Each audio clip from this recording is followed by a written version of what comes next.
So, as many of you may know, March is Women's History Month, a time to celebrate the trailblazing women who paved the way for us.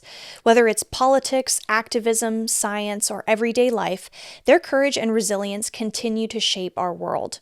So I will be linking the resources that I used in my research in the description as always, if you'd like to read more about these amazing women. So today we're shining a light on 3 incredible women from different backgrounds and cultures who fought for equality, justice, and change. And this whole month of March will be focusing on 3 different women from our history, so I hope you're ready for that. And first up today, we're going to talk about Patsy Mink, who was born in 1927. Patsy was a Japanese-American politician and Title IX advocate. She was the first woman of color who was elected to the U.S. Congress, and, this is amazing, she was the first Asian American woman to run for U.S. president. She co-authored and championed Title IX that stated that, quote, "No person in the United States shall on the basis of sex be excluded from participation in, be denied the benefits of, or be subjected to discrimination under any education program or activity receiving federal financial assistance," end quote.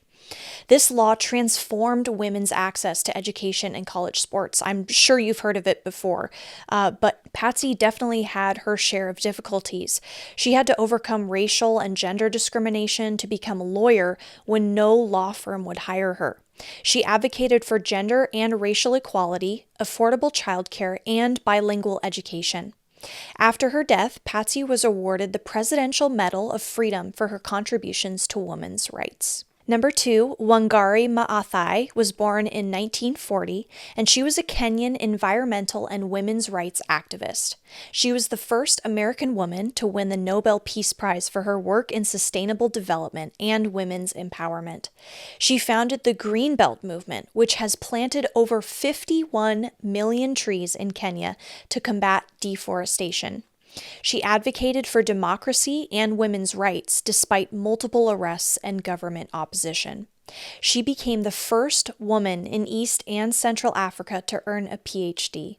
She inspired global environmental movements, proving the power of grassroots activism. I remember when I was reading her article and I was reading all the awards she was given, I just saw comma after comma and I was blown away by her work. And so I really do encourage you to look into her story because it's absolutely incredible. And number 3 today is Dolores Huerta, who was born in 1930. Dolores was a Mexican-American labor and civil rights leader. She co-founded the United Farm Workers, UFW, alongside Cesar Chavez, fighting for farm workers' rights. She led strikes and negotiated labor contracts that improved conditions for thousands of workers. She fought for immigrant, Latino, and women's rights, continuing her activism into her 90s. And in 2012, she received the Presidential Medal of Freedom for her lifetime advocacy. Thank you to all the women who go before us that have done some amazing things.